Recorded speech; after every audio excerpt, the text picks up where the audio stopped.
Hope is not merely something that God gives us, it's who God is. We don't hope for promises to be fulfilled, for miracles to happen, for stuff to be given. We hope in Him. He is the God of hope. It's who He is. It's not simply what He gives. Hebrews 11:11 tells us that Sarah, by faith, conceived when she was barren because she considered God faithful. She considered Him who promised to be faithful. So she didn't believe He could. She believed He would.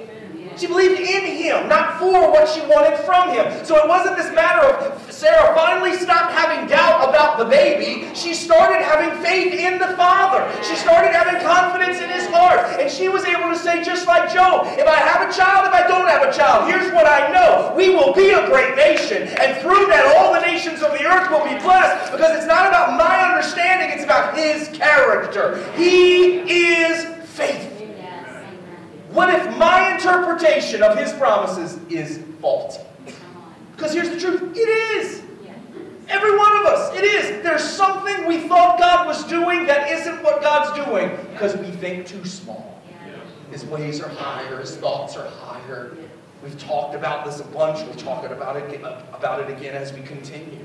There's more that God is doing. Ephesians chapter 2 verse 14 says He Himself is our peace. And yet we say this all the time. Lord, I'm praying for peace. God, give me peace. Let me feel peace. He Himself is our peace. There's a point where we have to believe what the Word says, and even when it doesn't kind of jive with how we feel. Romans 16:20 calls Him the God of peace. Just like hope, peace is not a gift from God. Peace is what fills our hearts when we surrender to God. When He becomes the gift we long for rather than the one we're seeking to give us the gifts we think we need. In John chapter 15, verse 11, when Jesus was teaching that He is the vine and we are the branches, and that our calling and our purpose is just to abide in Him, He said, I have told you this so that my joy may be in you and that your joy may be complete. He did not give us things that make us joyful. He is our joy.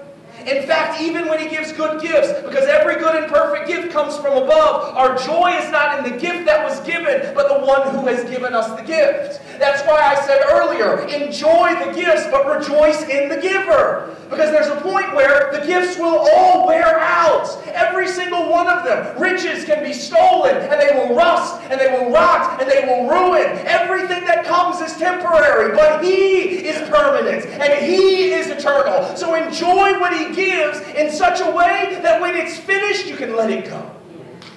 And rejoice in the one who gave it, because He never wavers.